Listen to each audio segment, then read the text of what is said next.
"Is this enough, sir?" The boy's voice cracked as he placed a crumpled paper bag on the counter. Coins clinked and rolled out, spreading like scattered hopes across the shiny glass of the boutique's counter. The salesman looked at the mess, then at the boy's worn shoes and patched-up pants. He scoffed, loud and dismissive. "You want to buy a suit, with this?" he said, his laughter echoing through the store. His colleagues chuckled behind him. Customers turned to stare. But the boy didn't flinch. He stood still, tall in spirit, though small in frame, with eyes full of a quiet, unwavering fire. No one in that store knew what would happen next.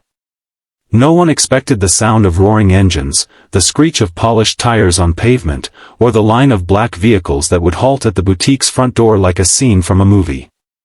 And no one expected the man who stepped out of the convoy, who would change everything.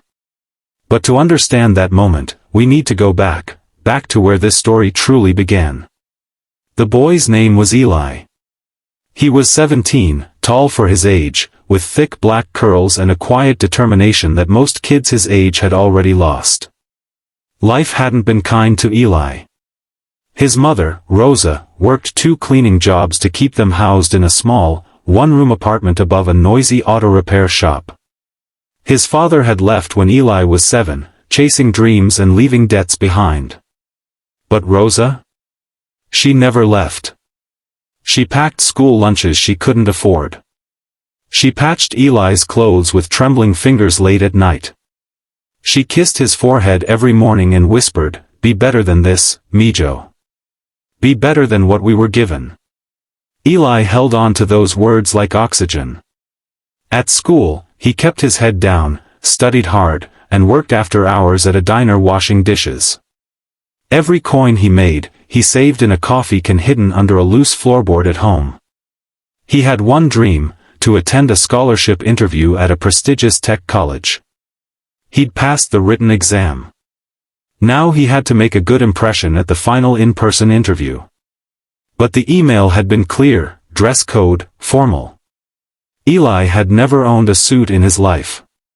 So for weeks, he worked longer hours, skipped meals, sold his old comic books, even collected bottles for recycling. And when the day came, he counted every last dime, nickels and pennies included. He had enough. Or so he thought. He walked into Langford's, the fanciest store in town. He chose a simple black suit on sale. Nothing flashy. Just something that made him look seen. Grown. Serious. When he placed the bag of change on the counter, the room turned cold. The salesman's laugh wasn't just a chuckle, it was contempt, pure and raw. "Kid, go play dress-up somewhere else," the man said, shoving the coins away. Eli's cheeks burned with shame. He started gathering the change back, but his hands shook. One coin rolled across the floor, stopping at the feet of a customer near the door. She watched the scene quietly, eyes narrowing, lips pressed tight. Eli stood tall, but his voice was soft. "This is all I have.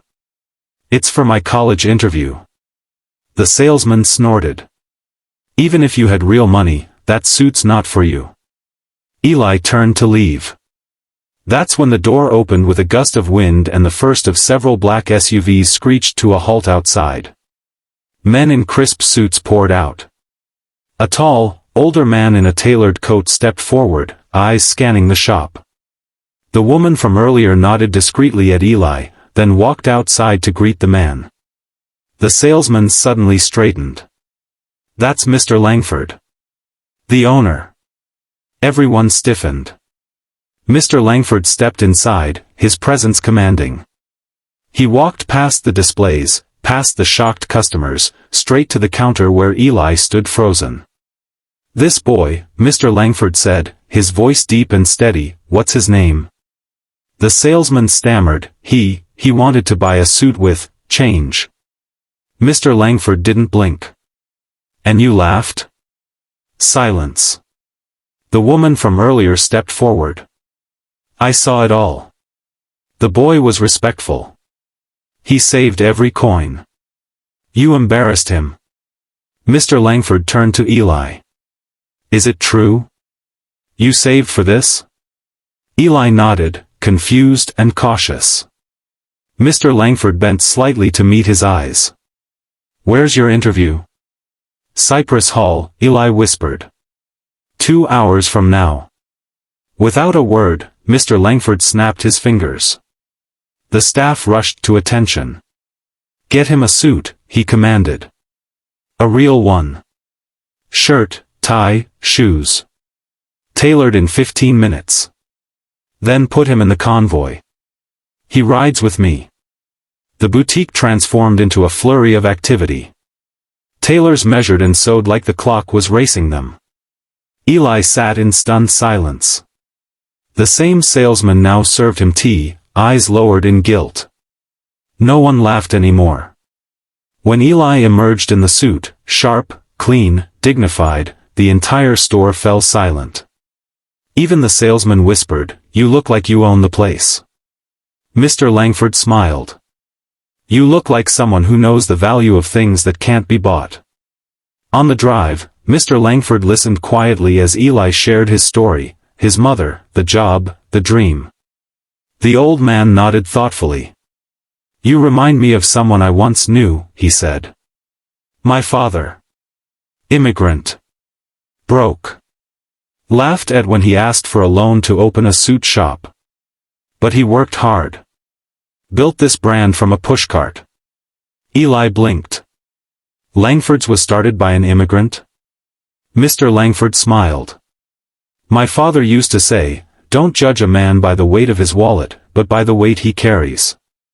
Eli's interview went well. Exceptionally well. When the panel asked about resilience, he had a story that silenced the room. He was accepted, with a full scholarship. A week later, Rosa opened the door to find Mr. Langford himself on the porch. He handed her a sealed envelope. Your son's going places. But he won't go alone, he said. Consider this an investment. Not charity.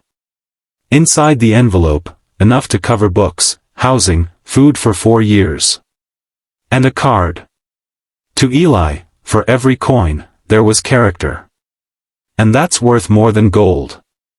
Years later, Eli didn't just graduate.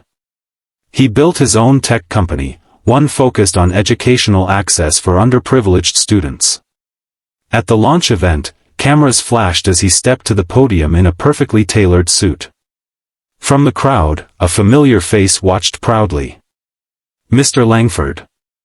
Beside him, the former salesman, now a quiet, humble store manager at a local outlet.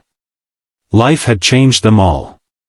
And as Eli looked into the crowd, he said, I tried to buy a suit with coins once. I left with a future.